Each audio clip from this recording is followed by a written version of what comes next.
The sound of applause thunders through the auditorium, a wave of noise that feels like it's physically pushing me down into my seat. I watch my business partner, Marcus, stride onto the stage, his smile wide and dazzling under the spotlights. He's accepting the Entrepreneur of the Year award. My award, or at least it should be. The core innovation, the late nights, the sheer grit that built our company, Novapac, from a shared dream into a multi-million-dollar reality. That was me. But there he is, basking in the glow. And then he leans into the microphone. "I couldn't have done this alone," he begins, his voice resonating with false humility. My heart sinks. I know what's coming. There's one person who truly made this possible.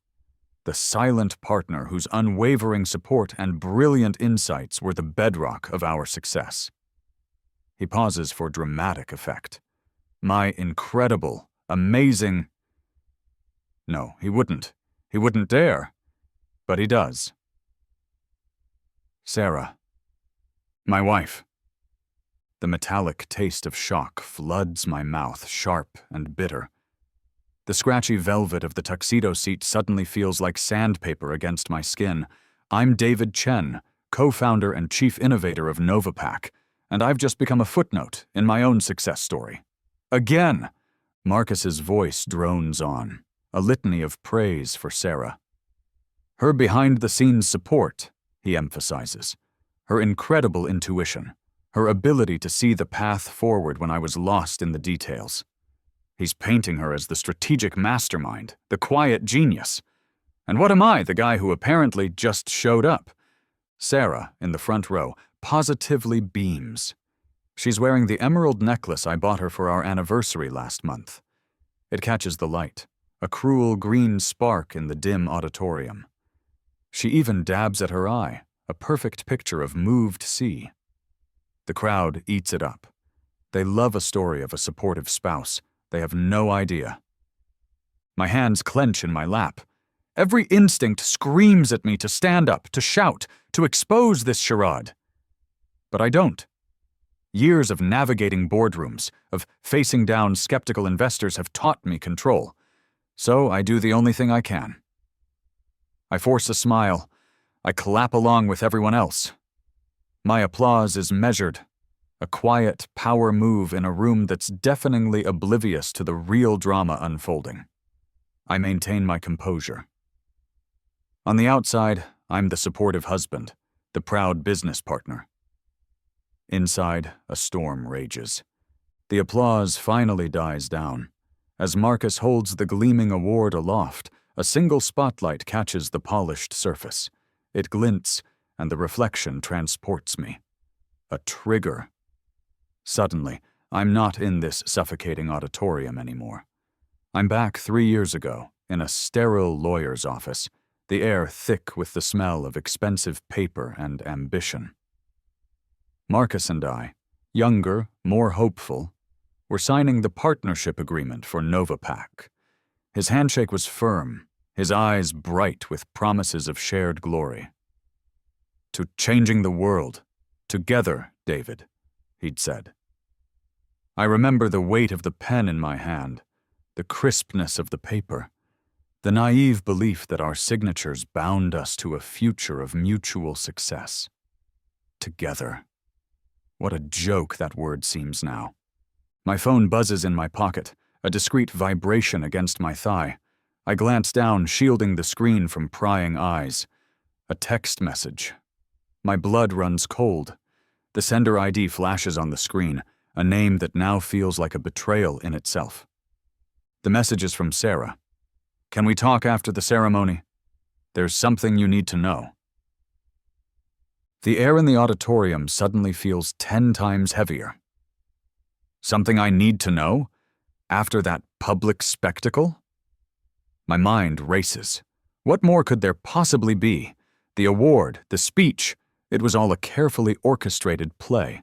And I was the unwilling, unknowing audience. My forced smile feels frozen on my face.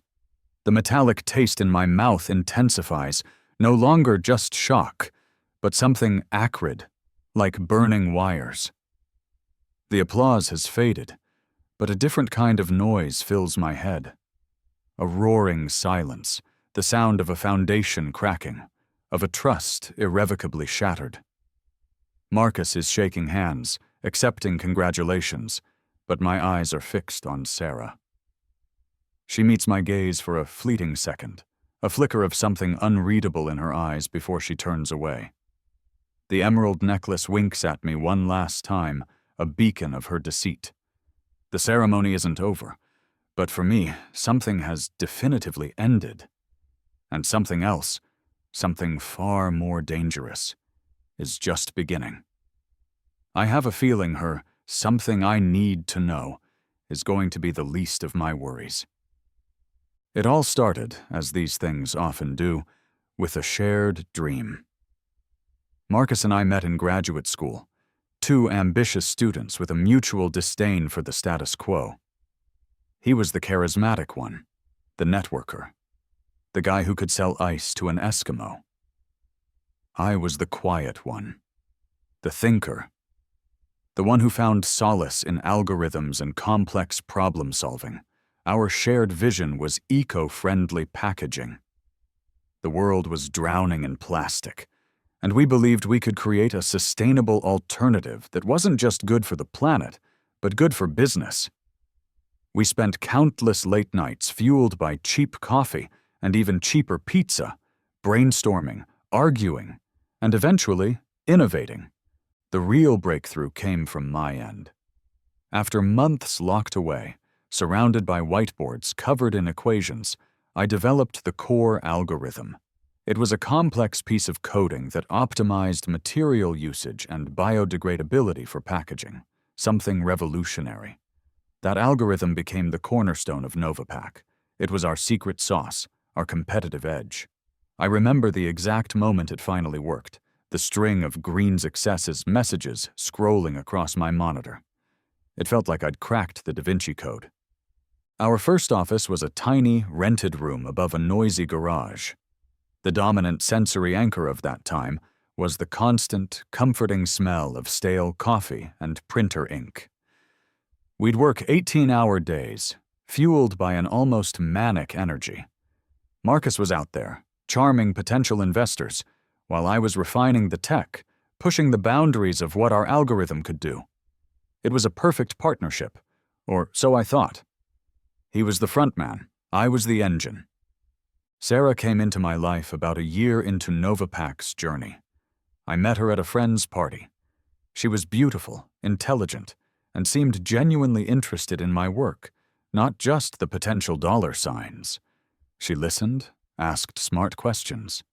She became my confidant, my sounding board. Within 6 months, she was my girlfriend. A year after that, my wife. She was the calm in my storm, the one person I could completely let my guard down with, or so I believed. Looking back, the small changes started subtly, almost imperceptibly. Sarah started staying late at work more often. She had a marketing job at a downtown firm, and she'd always been ambitious, so I didn't think much of it.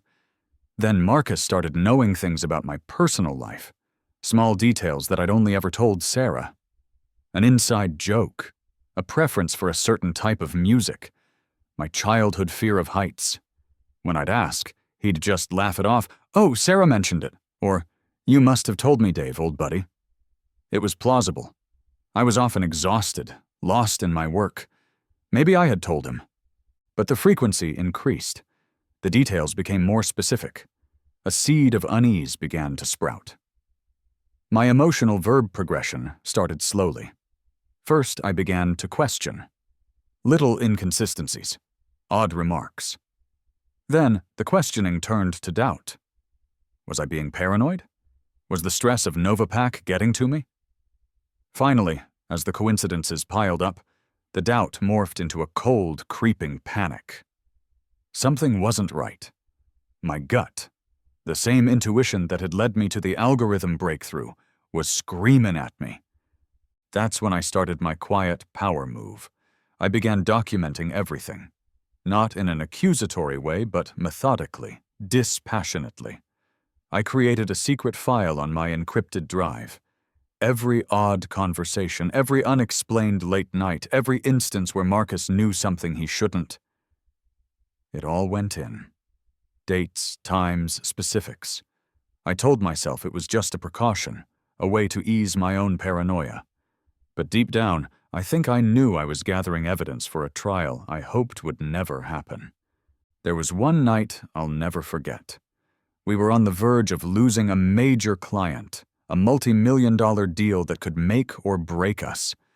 The client had a last-minute, almost impossible technical demand. I remember calling Marcus. "We need to pull an all-nighter, probably two. This is critical." His response was a weak cough. "Can't, Dave. Think I'm coming down with something nasty. You got this, right? You're the genius." So, I worked. For 72 hours straight. I barely slept, lived on coffee and protein bars, hunched over my keyboard, recoding, retesting, pushing myself to the absolute limit. I saved the deal. When I finally stumbled home, exhausted but triumphant, Sarah was out with friends from work, celebrating a successful campaign. Marcus, miraculously recovered, sent me a text. "Knew you could do it, buddy. Drinks on me next week." I added it to the file. The date, the time, his miraculous recovery. Now the company's IPO is scheduled for next month. Years of work, all culminating in this moment. Novapac is poised to be the next big thing in sustainable tech. Millions, potentially billions are on the line. The pressure is immense, and my unease has grown into a constant, gnawing anxiety. The award ceremony blurs into a series of forced smiles and hollow congratulations. I manage to navigate the crowd, nodding, shaking hands, my mind still reeling from Sarah's text. "Can we talk after the ceremony? There's something you need to know." What could it be? An apology? An explanation? Or something worse? Finally, I find myself at the post-ceremony reception.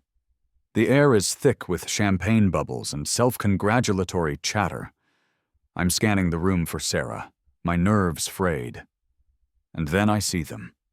Sarah and Marcus, huddled together near the exit, their heads close.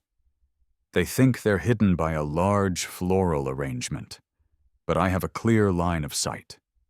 I can't hear everything, but snippets of their conversation drift towards me. Get out of here soon," Marcus is saying, his hand briefly touching Sarah's arm. "Yes," Sarah murmurs, a quick, nervous glance around the room. "Our usual place? 10 minutes?" My blood turns to ice. Our usual place. The words echo in my mind, a cold, hard confirmation of a betrayal I hadn't even fully allowed myself to imagine. It wasn't just the award, it was this. Them. The foundation I'd built my life on, my company, my marriage. It isn't just cracking, it's crumbling to dust at my feet. Our usual place. The phrase reverberated in my skull like a funeral bell. My chest tightened, a vice of betrayal squeezing the air from my lungs. I watched them for another moment, Sarah's quick, furtive nod, Marcus's smug little smile. Then they separated, melting back into the celebratory crowd as if nothing had happened. But I knew. The something Sarah needed to tell me was probably a rehearsed lie, a carefully constructed narrative to manage the fallout of their affair. I wasn't going to wait for her version. I slipped out of the reception, my movements clipped and precise, despite the turmoil inside. The valet brought my car around, and I drove, not towards home, but in the direction I'd seen Marcus head. My mind was a chaotic swirl of anger, pain, and a strange, chilling clarity. I had to know. I had to see it for myself. 10 minutes later, I was parked across the street from the Gilded Lily, an upscale hotel bar known for its discreet ambiance and overpriced cocktails, their usual place. The irony was a bitter pill. I killed the engine and sat in the darkness, the city lights painting streaks across my windshield. My heart hammered against my ribs. What was I doing? Was I prepared for what I might see? A few minutes later, Marcus's car pulled up to the hotel's valet. He got out, adjusted his tie, and swaggered inside. Predictable. 5 minutes after that, a taxi deposited Sarah at the curb. She paid the driver, her movements quick and nervous, clutching her purse like a shield. She glanced around, her eyes scanning the street before she hurried into the hotel. She didn't see me. I waited a few more minutes, giving them time to settle. Then I got out of my car. My legs felt unsteady, but a grim determination propelled me forward. I entered the hotel, the lobby's opulent decor a stark contrast to the ugliness churning inside me. The Gilded Lily was dimly lit, all dark wood, plush velvet, and hushed conversations. The clink of ice in whiskey glasses and the soft strains of jazz music filled the air, a soundtrack to my personal nightmare. I spotted them easily. Tucked away in a secluded booth at the back, a bottle of champagne chilling in a silver bucket beside them. I found a shadowy alcove near the bar, partially obscured by a large potted palm, and watched. My hands were trembling, so I clenched them into fists. They were leaning in close, their voices low, but I could see their expressions. Sarah was animated, a nervous energy about her. Marcus was leaning back, a proprietary arm draped over the back of the booth, perilously close to her shoulder. He was laughing, a low, confident sound that grated on my nerves. Then he raised his champagne flute. Sarah raised hers. I saw his lips move, and though I couldn't hear the words, the intent was clear. They toasted, and then they kissed. Not a peck on the cheek, a real lingering kiss. A wave of nausea washed over me. I fumbled for my phone, my fingers clumsy. With trembling hands, I managed to activate the voice recorder, angling the phone as best I could from my hiding spot. It was a long shot, but I had to try. Then I started to catch fragments of their conversation, carried on the ambient sound. "Finally be free soon," Marcus was saying, his voice laced with triumph. Sarah laughed, a sound that was now alien and sharp to my ears. "The IPO can't come soon enough, then we can really start—" "Exactly," Marcus purred. "Push David out cleanly. He'll be devastated about us, of course, but the business side, he'll be too preoccupied to fight much once his shares are diluted post-IPO. He won't see it coming." My breath hitched. This wasn't just an affair. This was a coup. Sarah giggled. "He's been so blind. All those late nights I told him I was at the office. Sometimes I was, copying his files. The new algorithms, his R&D notes. Just in case." Cold dread seeped into my bones. Copying my files? My intellectual property? Marcus smirked. "Good girl. That information has been very helpful. Our friends at Omnicorp are very impressed. They're already reverse engineering his latest breakthroughs." Omnicorp, our biggest competitor. He wasn't just cheating on me with my wife. He was actively sabotaging our company. My company. The one I'd poured my lifeblood into. The pieces clicked into place, a horrifying mosaic of betrayal. The award speech wasn't just an insult. It was a calculated move to position Sarah, and by extension Marcus, as the brains behind Novapac. It was all a lie, a carefully constructed narrative to justify their takeover. I couldn't listen anymore. My quiet power move was instinctual. Instead of storming over there, instead of unleashing the torrent of rage and pain that was consuming me, I turned and walked away. Silently. I slipped out of the Gilded Lily, leaving them to their champagne and their treacherous plans. The image of their kiss, their laughter, burned into my memory. I got into my car and just drove, aimlessly. The city lights blurred into a meaningless stream of color. The cold steering wheel was a solid anchor in a world that had suddenly tilted on its axis. The hum of the late-night radio was a distant, irrelevant noise. I drove for hours, the anger slowly giving way to a chilling, desolate numbness. This wasn't just about a broken heart. This was about the systematic destruction of everything I had built. Dawn was painting the sky in hues of gray and bruised purple when I finally pulled up to my house. Our house. I let myself in, the silence deafening. Sarah was in bed, pretending to be asleep. Her breathing was too even, her stillness too deliberate. I stood there for a long moment, looking at her. A stranger, in my bed, in my life. Then I saw it. Her laptop, on the nightstand, open. Not just open, but displaying a document. My blood ran colder than it had all night. I moved closer, my heart pounding. The screen glowed faintly in the dim morning light. Legal documents. My eyes scanned the headings, the familiar jargon swimming before my eyes. Divorce papers, already drafted. And nestled beneath them, minimized but still visible in the taskbar, another file.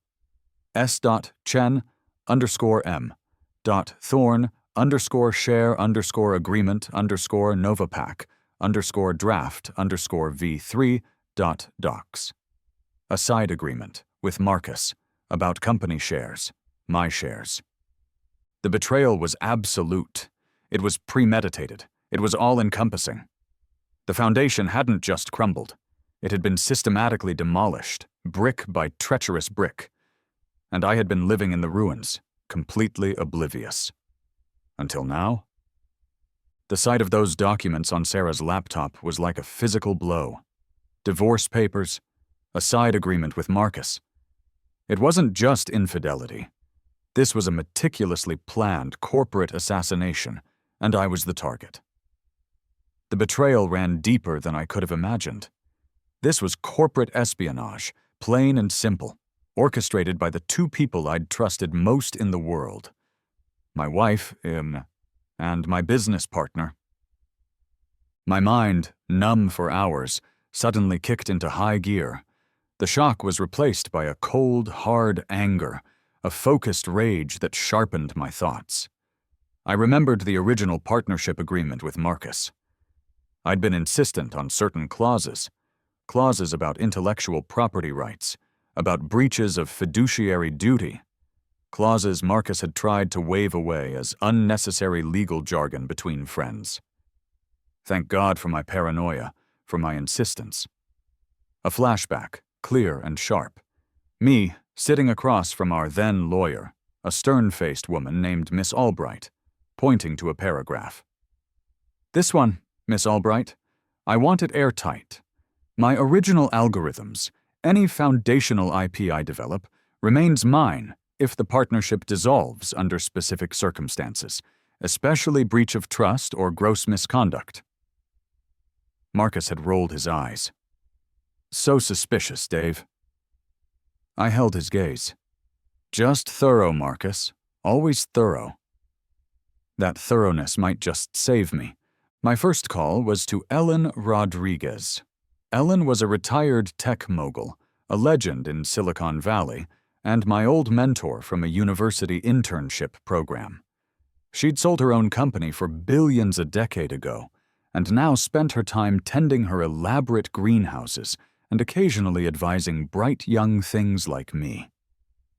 I drove to her estate as the sun climbed higher.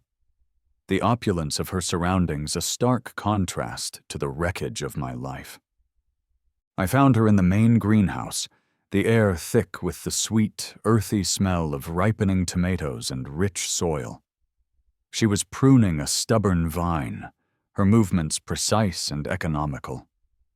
She looked up as I approached, her sharp eyes taking in my disheveled appearance, the dark circles under my eyes. "David," she said, her voice calm. "You look like hell. Coffee?" Over steaming mugs, I laid it all out.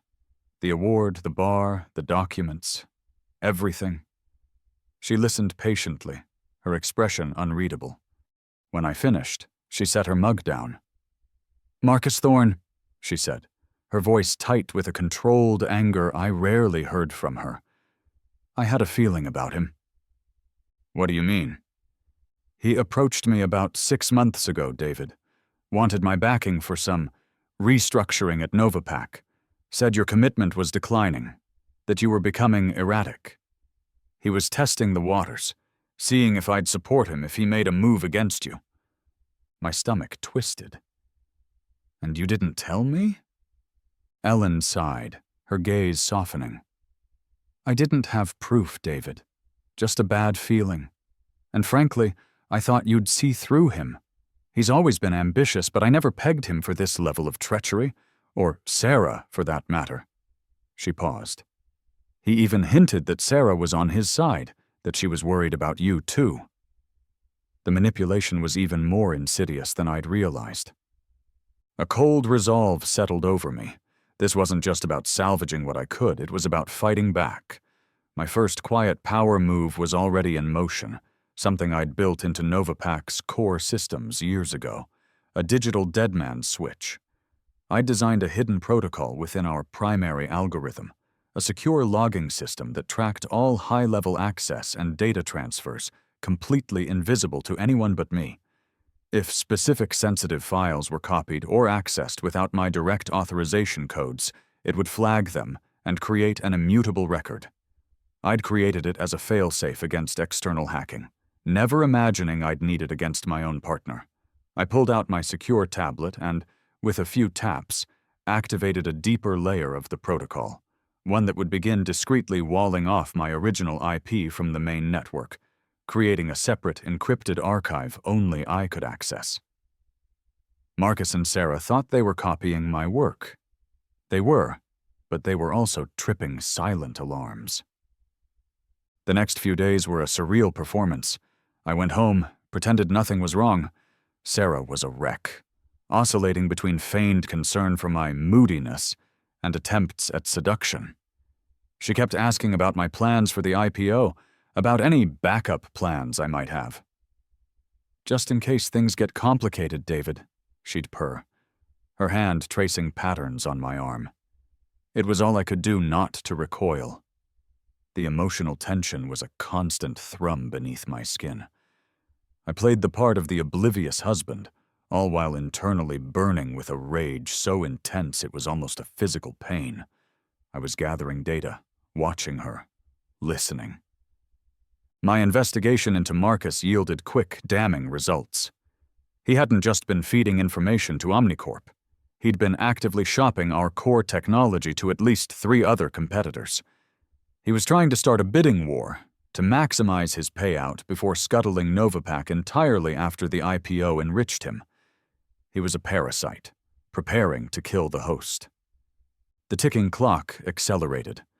The IPO roadshow was scheduled to start in 48 hours. This was their end game. They'd use the hype of the IPO to inflate their own value, then trigger the ouster, leaving me with pennies while they walked away with millions and my life's work. I spent hours in my home office, surrounded by the musty smell of old documents, my original research notes, early drafts of the Novapac business plan, patent filings. I was looking for anything, everything. And I found it.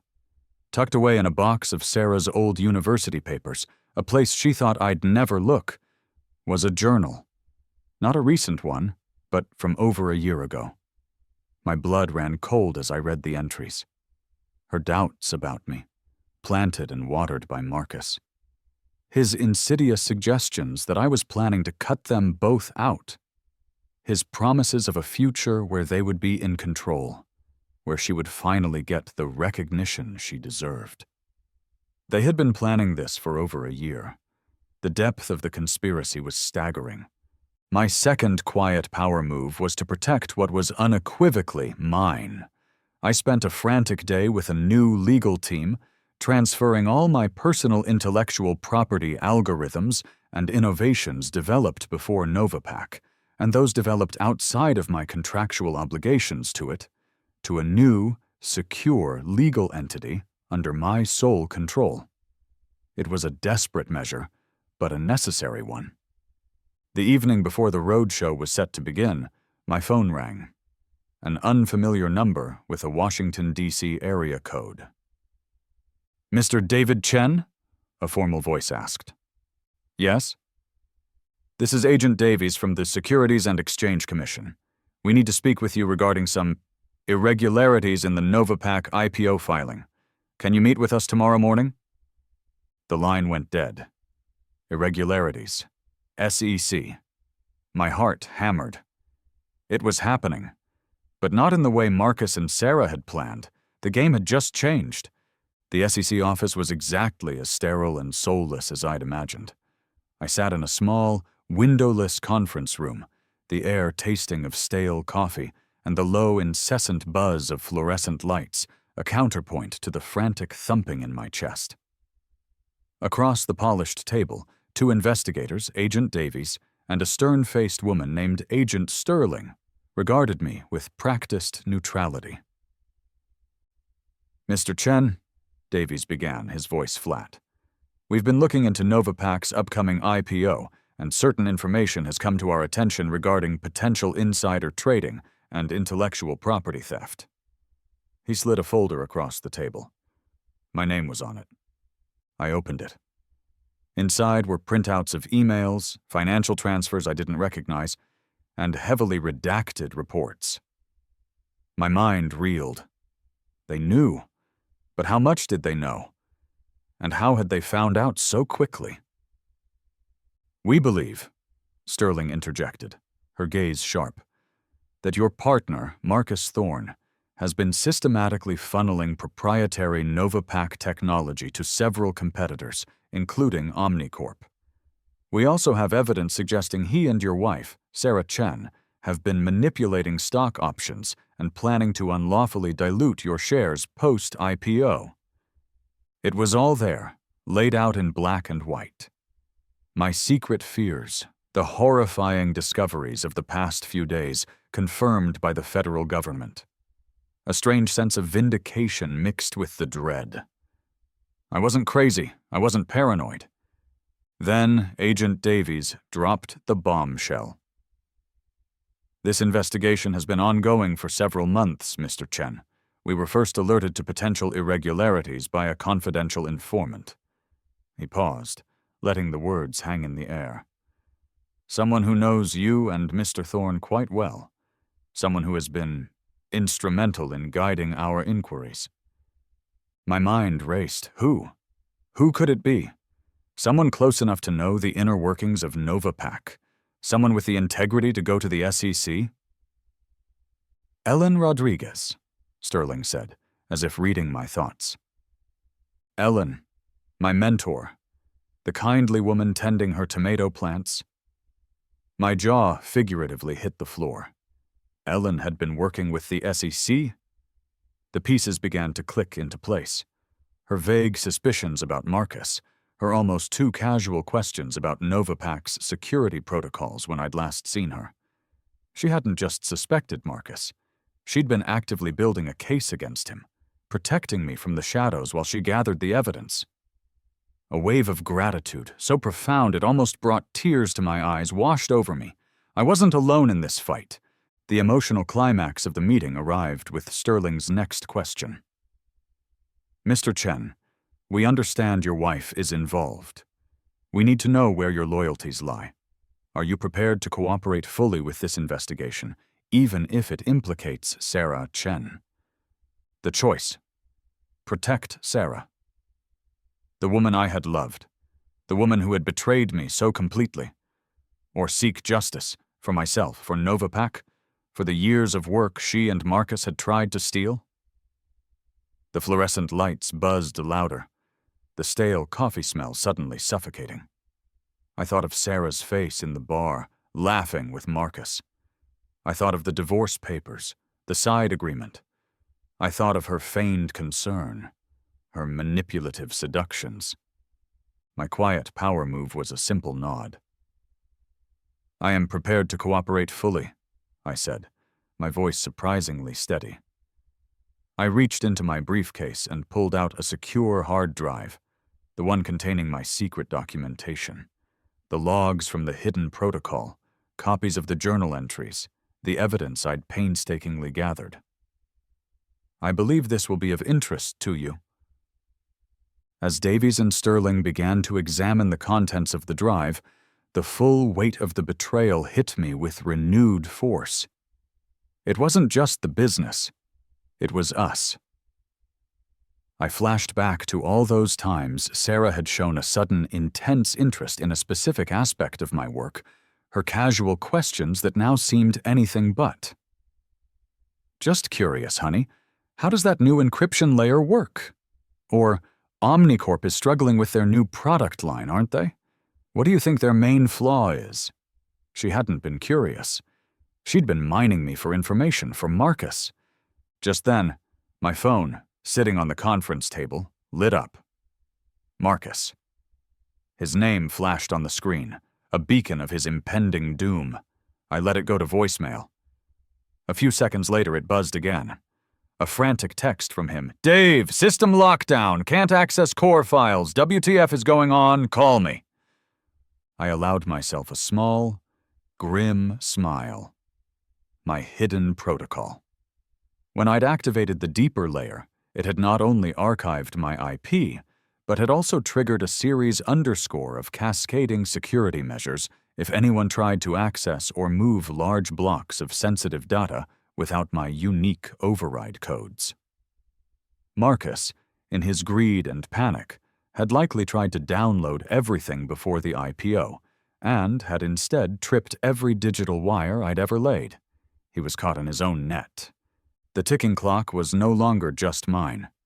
The IPO was scheduled for tomorrow morning. The biggest day of Marcus and Sarah's lives. Or so they thought. The meeting with the SEC concluded hours later. As I walked out of the sterile building and into the late afternoon sun, I felt drained, but also strangely liberated. The truth was out. The fight was just beginning, but at least now it was a fair one. I drove home, the city traffic a blur. As I pulled into my driveway, my heart sank. 2 dark sedans were parked at the curb. Men in dark suits were walking up my front path. FBI. One of them turned as I got out of my car. "David Chen?" he asked, his voice devoid of emotion. I nodded, a sense of inevitability washing over me. "We have a warrant to search these premises." The final domino. The revelation was complete. The storm had finally broken. The FBI search was methodical, impersonal. They moved through my house, my life, with a quiet efficiency that was somehow more unnerving than outright aggression. I sat at the kitchen table, watching them, a spectator in the dismantling of my own world. Later that evening, I got a call from a lawyer Ellen had recommended. A sharp, no-nonsense woman named Jessica Thorne. No relation to Marcus, thankfully. She informed me that both Marcus and Sarah had been taken in for questioning. Marcus was apparently blustering, denying everything. Sarah, however, had cracked. "She confessed, David," Jessica said, her voice calm but firm through the phone. "The whole thing, but there's a twist. She seems to believe you betrayed her first." I was stunned. "What are you talking about?" According to her statement, Marcus Thorne recruited her nearly 2 years ago. He didn't approach her with promises of love or illicit fortune, not initially. He convinced her that you were planning to cut both of them out of Novapac, that you were going to take all the glory, all the money, and leave them with nothing. The echo of voices in a distant police station interrogation room seemed to fill my own kitchen. The cold metal chairs I imagined Sarah sitting on. This was insane. I'd never. Her motivation, as she tells it, Jessica continued, wasn't an affair with Marcus, though that clearly developed later. It wasn't even primarily about the money.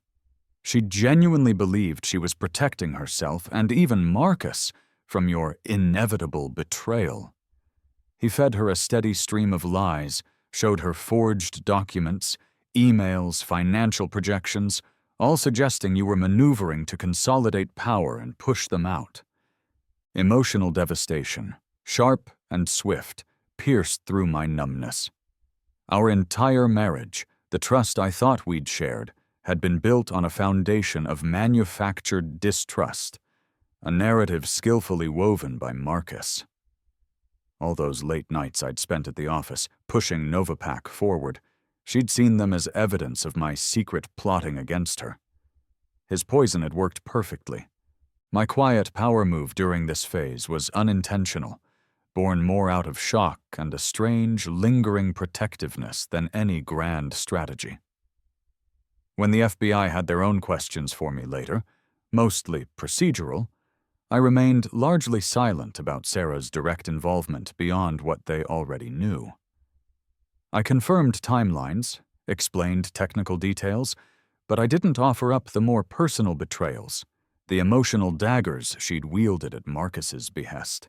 Despite everything, the thought of her, broken and manipulated, facing the full wrath of the federal justice system because of my testimony, it was a bitter pill. The investigation quickly uncovered the full scope of Marcus's treachery. The competitor deal he'd been orchestrating with Omnicorp wasn't just about selling a few algorithms. It was a complete buyout of Novapac's core tech, designed to happen covertly after the IPO. It would have effectively destroyed my original innovations, absorbed them into Omnicorp's machine, and left Novapac a hollow shell. Marcus never saw me as a partner, not really. I was a stepping stone, a means to an end. His ambition was a ravenous beast, and he was happy to feed it with my life's work and my marriage. Jessica told me Sarah had completely broken down during a later interrogation when confronted with the evidence of Marcus's deals with Omnicorp and the other competitors. She'd seen the forged documents Marcus had used to manipulate her, laid side by side with the genuine ones from my files and the SEC's investigation. She realized, with dawning horror, the extent to which she'd been a pawn, how thoroughly Marcus had played her. He hadn't been her co-conspirator. He'd been her puppet master. Her tears, Jessica said, were not just for her own impending legal troubles, but for the life, the trust, the husband she'd thrown away based on a meticulously crafted lie. The news of the arrests, the SEC investigation, and the allegations of corporate espionage hit the financial newswires like a bombshell the morning the IPO was supposed to launch. Novapac's stock, which had been anticipated to soar, plummeted in pre-market trading before the offering was officially suspended, then withdrawn. The company we'd built, the dream we'd shared, was now toxic, a case study in betrayal and corporate greed. I found myself, late that night, standing in the empty Novapac office. The desks were clear, the monitors dark. The smell of stale coffee and printer ink, once a comforting reminder of our early struggles and shared ambition, now just smelled of ashes. I was alone, utterly and completely alone. The silence in that vast, empty space was the sound of an empire crumbling, of a future stolen. The award Marcus had so proudly accepted, dedicated to Sarah, was now a symbol of their shared disgrace. And I, David Chen, the invisible man in my own success story, was left to pick through the wreckage. The next 24 hours were a blur of legal consultations and stark realities. Marcus was facing a raft of serious federal charges: securities fraud, wire fraud, conspiracy, intellectual property theft. The evidence against him, thanks to Ellen's diligence, the SEC's investigation, and my own secret files, was overwhelming. He was, in legal terms, cooked. He was trying to save himself, of course, attempting to pin as much blame as possible on Sarah, painting her as the ambitious seductress who had led him astray. It was a pathetic, transparent lie. Sarah's situation was more complicated. Yes, she had conspired with Marcus, copied my files, and participated in the plan to oust me. But the revelation of Marcus's profound manipulation, his systematic poisoning of her mind against me, had cast her actions in a different, more tragic light. The U.S. Attorney's Office was giving me an informal window. My input, as the primary victim of her actions, could influence whether they pursued a separate, aggressive prosecution against her or offered her a plea deal contingent on her full cooperation against Marcus. I had a day to decide whether I wanted to press for the full measure of the law against the woman who had been my wife. I visited her in the city holding facility. The visiting room was cold, impersonal, the air thick with the antiseptic smell of industrial cleaner and despair. Fluorescent lights hummed overhead, casting a harsh, unflattering glow. When Sarah was let in, wearing an ill-fitting orange jumpsuit, I barely recognized her. This was the first time in years I'd seen her without makeup, without her carefully constructed facade. Her eyes were red-rimmed and puffy, her hair lank and lifeless. She looked small, broken. "David?" she whispered, her voice hoarse. She sat down opposite me, a thick pane of glass between us. "Sarah." Tears welled in her eyes, spilling silently down her cheeks. "I am so sorry," she choked out. "I was a fool. Marcus. He twisted everything. He made me believe you were the enemy, that you were going to destroy me, destroy us. He showed me emails. David, financial plans? He said you were hiding money, planning to leave me with nothing, to take the company for yourself."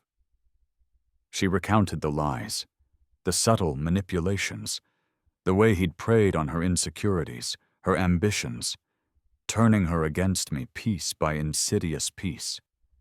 It was a masterclass in psychological warfare. Listening to her, seeing her raw pain, something inside me shifted. The burning anger I'd felt towards her began to cool, replaced by a profound, weary pity. She was a victim too, in her own way. A victim of Marcus's ruthlessness and her own flawed judgment. My quiet power move was decided in that moment. "Sarah," I said, my voice quiet but firm, "I'm not going to press charges against you. I'm not going to ask the prosecutors to pursue you aggressively." Relief, so potent it was almost a visible wave, washed over her face. "Oh, David, thank you. I don't deserve it, but thank you." "Don't misunderstand me," I continued, my voice hardening slightly. "Our marriage is over. There's no coming back from this. But what Marcus did to you, that was a different kind of crime. I wouldn't let him destroy her completely, not if I could help it." I realized then that my anger had found its true target, Marcus. He was the architect of this entire catastrophe. Sarah had been a willing participant, yes, but he had drawn the blueprints for her betrayal. Later that day, I met with the prosecutors. I laid out my position. I would cooperate fully in the case against Marcus Thorne. I would provide any testimony needed, but I would not advocate for a harsh sentence for Sarah Chen, provided she continued to cooperate fully. I made it clear that while her actions were inexcusable, I believed she had been significantly manipulated. It wasn't mercy, not entirely. It was a strategic decision. Marcus was the greater threat, the more culpable party. And perhaps a small part of me still felt a sliver of the responsibility a husband feels, even for a wife who has shattered his world. The next day I signed the papers, 2 sets, one dissolving my marriage to Sarah, the other dissolving my business partnership with Marcus Thorne, liquidating my interests in Novapac, or what was left of it. The company was now a toxic asset, mired in scandal. Its value had evaporated. I went home to an empty house. The Entrepreneur of the Year award sat on my kitchen counter, where one of the FBI agents had left it after cataloging it. I picked it up. The crystal was cool and smooth in my hands. It was surprisingly heavy, this hollow symbol of a stolen victory. Meaningless now, utterly meaningless. It represented everything that was corrupt, everything that had been a lie. I stood there for a long time, the weight of the trophy in my hands, the weight of the past few years pressing down on me. Then, with a newfound clarity, I put the award down. I picked up my phone. I knew what I had to do. I made a call that would change everything, not just for me, but for many others. The decision was made. Forgiveness of a sort, for Sarah. Justice, swift and uncompromising, for Marcus.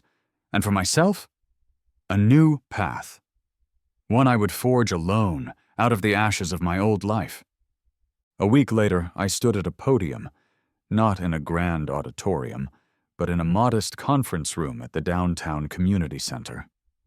The crisp morning air, smelling of city grit and early spring, felt clean in my lungs as I'd walked over.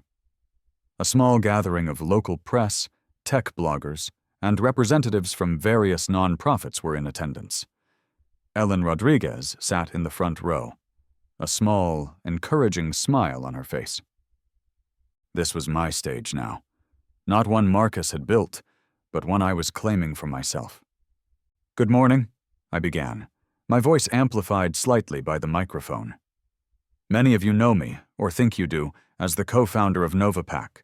Some of you may have even seen me in the audience when Marcus Thorne recently accepted the Entrepreneur of the Year award, an award he so graciously dedicated to my wife, Sarah, for her instrumental role." A few uncomfortable coughs rippled through the room. "That award," I continued, my gaze steady, "came with a $100,000 prize. Today I am announcing that I am donating the entirety of that prize money." I paused, letting the statement sink in. "I am donating it to the Rodriguez Foundation for Tech Education." I nodded towards Ellen, who inclined her head in acknowledgement. "Specifically, this donation will fund new programs designed to support and mentor underrepresented entrepreneurs, individuals with brilliant ideas who often lack the resources or connections to bring them to fruition." This was my quiet power move, the one that mattered most. It wasn't just about giving away money I now considered tainted. It was about transforming a symbol of betrayal into an instrument of positive change. "But this donation comes with a challenge," I said, my voice gaining strength. "I am using this platform today to expose the systemic failures that allowed a man like Marcus Thorne to rise so high, to deceive so many. The award committee, in their haste to celebrate a success story, failed to conduct even the most basic due diligence. They lauded a company built on a foundation of lies and impending theft. I laid it out, not the personal drama, not the affair, but the corporate espionage, the intellectual property theft, the calculated deception that had been rewarded with accolades. I spoke about the vulnerability of innovators, the ease with which their work could be exploited by those with more charisma than conscience. "The tech industry," I declared, "must do better. We must create systems that protect true innovation, that value integrity over image, and that hold accountable those who exploit the trust and talent of others." It was an emotional catharsis, speaking publicly, not as a victim, but as an advocate. For the first time, I was telling my story on my terms. The donation wasn't just an act of charity. It was a statement. Values over recognition. Substance over hollow praise. When I finished, there was a moment of stunned silence, then a burst of applause, genuine this time, not the manufactured roar of the awards ceremony. Hands shot up for questions. "Mr. Chen, what about Sarah Chen's role?" one reporter called out. "And Marcus Thorne? What's your personal feeling towards him now?" Another pressed. I held up a hand. "My focus today is on the future," I said firmly, "on ensuring that what happened at Novapac doesn't happen to other innovators, other entrepreneurs. The legal processes regarding Mr. Thorne and Miss Chen will run their course. I have no further comment on that. I would not let their drama overshadow the message I wanted to send." The media reaction was swift, and for the most part, overwhelmingly positive. The narrative shifted. I was no longer just the cuckolded husband, the cheated business partner. I was David Chen, the innovator who had been wronged but was now fighting back, not with bitterness, but with a constructive purpose. An advocate for ethical practices in an industry often blinded by its own dazzling speed. The Rodriguez Foundation, Ellen later told me, was already fielding calls from other potential donors, inspired by the story. My $100,000 was a seed, and it was already beginning to sprout. Walking away from that podium, I felt a lightness I hadn't experienced in years. The shadows of Marcus and Sarah, which had loomed so large, finally began to recede. I had lost my company, my marriage, the fortune I'd been on the cusp of making. But in losing everything, I had discovered what actually mattered: my integrity, my ability to create, my resolve to make a difference. The Entrepreneur of the Year award was still on my kitchen counter when I got home. I picked it up, felt its deceptive weight one last time. Then, I walked to the recycling bin and dropped it in. It made a dull, unsatisfying thud. It was, after all, just an empty piece of crystal. I was finally free. Free from their deceit, free from the weight of their betrayal, free to build something new, something real, something mine. And this time, I would be the one telling my own story from start to finish.